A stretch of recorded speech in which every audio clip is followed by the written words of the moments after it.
بسم الله الرحمن الرحيم، والصلاة والسلام على أشرف المرسلين. عاملين ايه؟ يا رب تكونوا بخير وبصحة وسعادة. وحشتوني كتير كتير كتير. النهاردة بقى هعمل لكم روتين، بس مش في بيتي، عند بيت أختي. النهاردة كده روتين كده مش عادي. روتين كله بقى شيل مواعين وحط في كراتين. فاحنا بقى كده ايه، هي اختي مش هتكمل في الشقة دي، هي كانت شقتها يعني، وهتنقل شقة تانية. فان شاء الله كده ايه، احنا بنرتب والدنيا مقلوبة عندها زي ما انتوا شايفين كده اهو.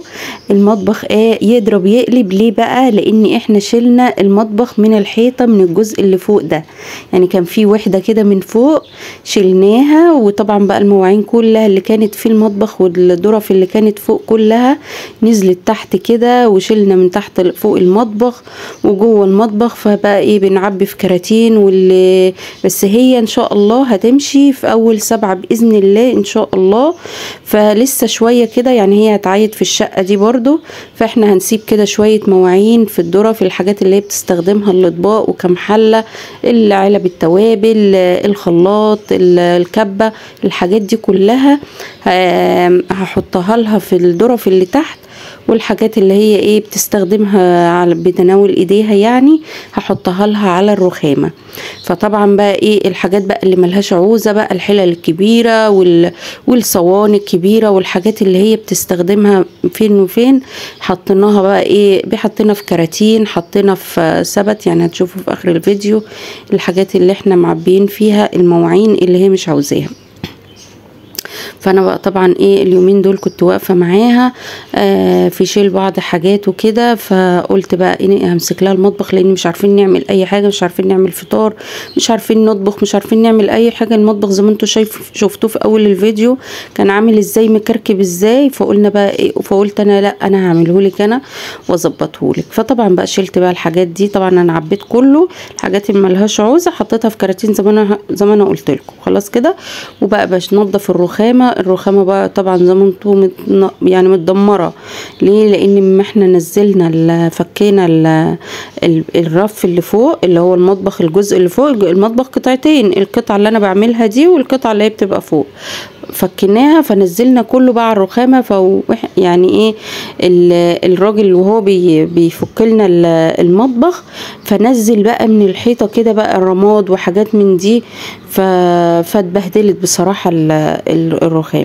فطبعا بقى ما تحلاش الرخامه بتنظيفها الا بالرغاوي. مسكت بقى كده ايه، حطيت في الميه صابون سائل وديتول. انا بحب بصراحه الديتول والدوني، بعشق ريحه الديتول والدوني، فبحب استخدمهم في كل حاجة في البيت يعني. الكلور بحب استخدمه برضو، بس بحب استخدمه بقى ايه في الحيطان، في تصبين الحيطان. بحب استخدمه في تصبين التلاجة. بحب استخدمه عندي البوتاجاز بتاعي اللي هو مش السلستين، اللي هو الصاج العادي بس ابيض. بحب لما اجي استخدم الكلور استخدمه بحب لما انضف البوتاجاز انضف بالكلور بصراحة. والحيطان والشفاط اللي هو بتاع المطبخ وكله.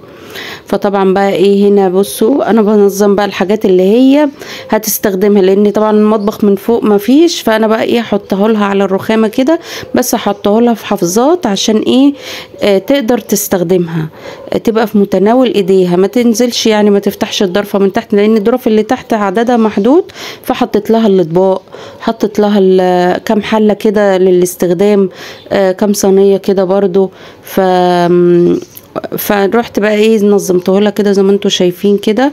وطبعا التوابل المفروض كنت عاوزه انضف لها التوابل، علب التوابل اللي هي فيها الملح والكمون والفلفل، الحاجات دي كنت عاوزه انضفها لها، بس للاسف ما لقيتش يعني ايه. كان قدامي كنا عبينا بقى بعض حاجات في كراتين، فما لقيتش حاجات صغيره تحطها في يعني ايه، مثلا برطمان فيه شويه ملح، برطمان فيه شويه شطه، برطمان. فعاوزه حاجات صغيره اعبيهم فيها عشان ايه، اقدر اغسلهم، وبعد ما اغسلهم ينشفوا ويرجعوا تاني.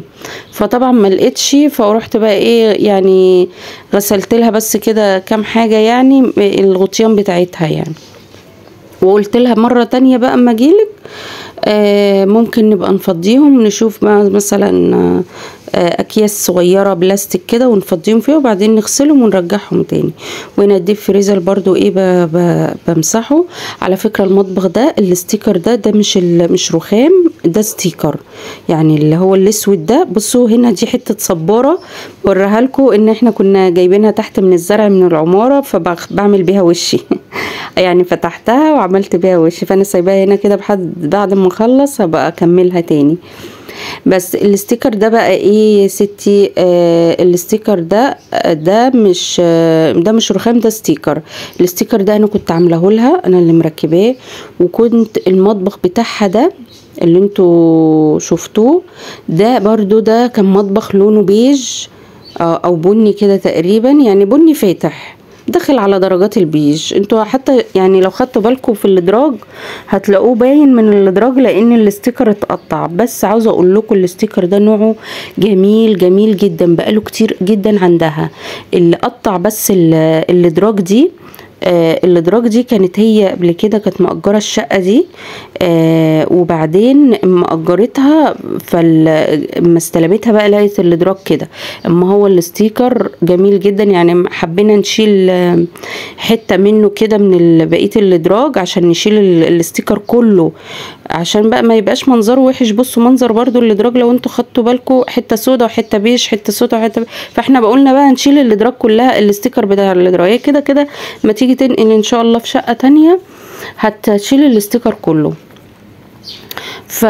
فجامد جامد جدا، هو نوعه حلو قوي قوي قوي الستيكر ده يا بنات. ده ستيكر اسمه ستيكر سيارات، اسمه جالاكسي، غير الستيكر اللي انا كنت حطاه على الرخامه عندي في المطبخ. الستيكر اللي انا كنت حطاه عندي في الرخامه في المطبخ ده ستيكر اللي هو الرول اللي هو العادي، اللي هو كنت جايبه الرول كله كان فيه 5 متر ب75 جنيه خلاص. بس انا ده بصراحة مش متذكرة ده كان بكام لاني كان من كذا سنة، فكنا جايبينه من عند بتوع قطع غيار السيارات. يعني انا بفكر اما يدوب الستيكر اللي عندي ان شاء الله هجيب ستيكر زي ده، هبقى اروح اجيب ستيكر زي ده، لان الستيكر اللي عندي اللي على في رخامة المطبخ بتاعي جميل وكل حاجة ومدي كده مخلي المطبخ مبهج وحلو. بس عيبه ان هو ما بيتحملش، من اقل حاجة تلاقيه اتخدش خلاص. بس كده انا بقى كده خلصت المواعين. قلت برضو ايه نخلص المواعين كده ونشطبها. ودي الكوبايات، بعد كوبايات برضو ايه استخدامها هحطه لها برضو في المنظم ده. المنظمات دي جميلة جدا، عاوزة برضو ابقى اجيب لي منها شوية عندي، فحلوة يعني الاستخدام بتريح في المطبخ يعني. ودي الصواني بقى ايه وزي ما انتوا شايفين كده ايه بظبط لها الحاجات دي. بس ارجع تاني للمطبخ. المطبخ والتلاجة برضو كانت لونها كلها سيلفر، انا اللي عاملاها كنت مركبه لها. والمقابض دي برضو مش شكلها كده ابيض في اسود، ده يعني ده كان ستيكر برضو. شفتوا الستيكر اللي هو بيتحط على التاكسي؟ لان انا قلت لكم الستيكر ده من عند بتوع مستلزمات السيارات، فده كده بيبقى رول صغنن كده في الستيكر ده اللي هو بيتحط على التاكسي الابيض في اسود ده، بيبقى بيزينوا بالتكاسي. فده برضو ايه حلت لها المقابض بيه، فتبقى يعني عشان تبقى لايقه عليها. شفتوا بقى النظافه والحلاوه؟ بصوا الحله بقى الصينيه دي بقى مسكتها كده دعكتها دعكه كده جميله حلوه قوي. بس وكده خلصت بقى المواعين كده. بس ايه هغسل لها بس الحوض ويبقى كده خلصت، والرخامه وكله ويبقى كده خلصت بقى. كان المطبخ بصراحه كان صعب جدا. بصوا لو انتوا خدتوا بالكم من الادراج كانت جميله كلها، كنت مغلفاها بالاسود. بس للاسف اما استلمت الشقه لقيتهم مقطعينه كده. طبعا بقى تلاقي عندهم ولاد يعني وكده، فخلاص بقى هو خد وقته لاني بقى له فتره. بس انا اللي انا عاوزه اقوله لكم ان هو يعني عشان نوعه حلو الستيكر الرخامه ما شاء الله بشوف بقى لها فتره طويله حلوة جدا، ما يعني خدش بسيط جدا اللي فيها، يعني ما تقطعش من فوق، ما تمزعش من فوق، حاجات بسيطة جدا. وكمان هي كانتش محافظة عليه كمان، يعني ساعات ابنها يقطع طماطمية على الرخامة، يقطع ليمونة على الرخامة، فطبعا السكينة دي بتأثر على الاستيكر نفسه. وكنت مغلفة على الحوضة كمان يا بنات يعني، واللي مغلفاه على الحوض كمان ما تبهدلش من المية ولا اي حاجة والله زي ما هو. بصوا يعني، بصوا الضرفة لو انتوا خدتوا بالكم برضو، الضرفة بتاعت الحوض وبتوقع مية، والحوض اصلا كان بايظ، بيسرب مية وكده اهو، ما تأثرش. والوزرة السوداء اللي انا عاملاها على الحيطة اللي حوالين الحوض دي برضو دي مش وزرة حقيقية، دي وزرة الاستيكر. بس كده الحمد لله انا خلصت. والديب فريزر برضو بصوا انا مغلفه، بصوا كنت عامله لها الحمد لله والشكر ليك يا رب، كنت عامله لها كل حاجه في المطبخ، كنت مغلفه لها، كنت مغيرها ليه بقى لان ما هي جت عملت الشقه دي ووضبتها. بصوا اللي خدتوا بالكم السيراميك لونه عامل ازاي، لونه رمادي شويه، في رمادي غامق، في رمادي فاتح. فالبني المطبخ بتاعها كان لونه بني فاتح، فالبني يعني حسينا ان هو ما كانش لايق، فروحنا بقى ايه جبنا الاستيكر ده، فالحمد لله كان لايق على السيراميك وكده، وكان حلو بصراحه، بس خد وقته. بصوا الظرف برضو مغلفاها يعني اكنه مطبخ حقيقي، الاستيكر جميل بصراحه.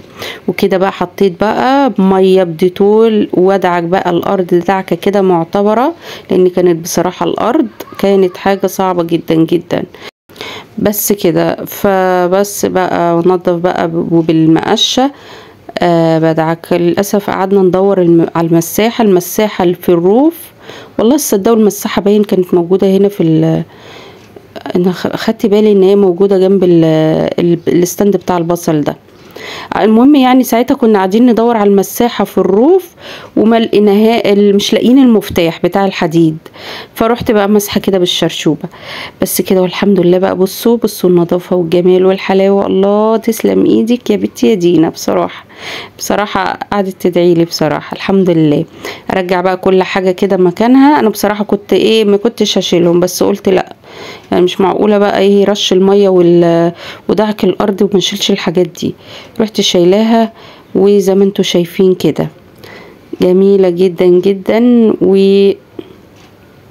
والحوض بس بقى جيت بقى في الاخر الحمد لله ان الميه، بصوا الادراج بصوا عامله ازاي، الحمد لله ان الميه كانت شغاله وانا بصب المواعين وبنضف المطبخ. بعد ما خلصت من هنا الميه قطعت. بصوا حطيت لحد يعني لدرجه مش عارفه اغسل الشرشوبه، بصوا بتنقط سرسوب ازاي، بصوا يعني الحمد لله خلصت من هنا وراحت الميه قطعت. يا مدوب جيت على الشرشوبه عشان اغسلها، عشان اشيلها ما لقيتش فيه ميه، فقلت الحمد لله على كده بقى. اما هي تيجي بقى، لاني كنت ماشيه في اليوم ده، فاما هي تيجي تبقى تغسلها. بصوا بقى الحاجات اللي انا رصيتها، كان كل ده كان مكركب على بعضه، وما كانتش بقى عارفه تحطهم فين وكده. رحت بقى رصيت لها الرصه دي بقى كده وخلاص. بس ولو عجبك الفيديو بقى ما تنسيش بقى تدعميني بلايك واشتراك للقناة. ما تنسيش تدعميني بلايك وتشتركي عندي في القناة عشان يوصلك كل جديد انا بعمله. واشوفكم على خير الفيديو الجاي. مع السلامة.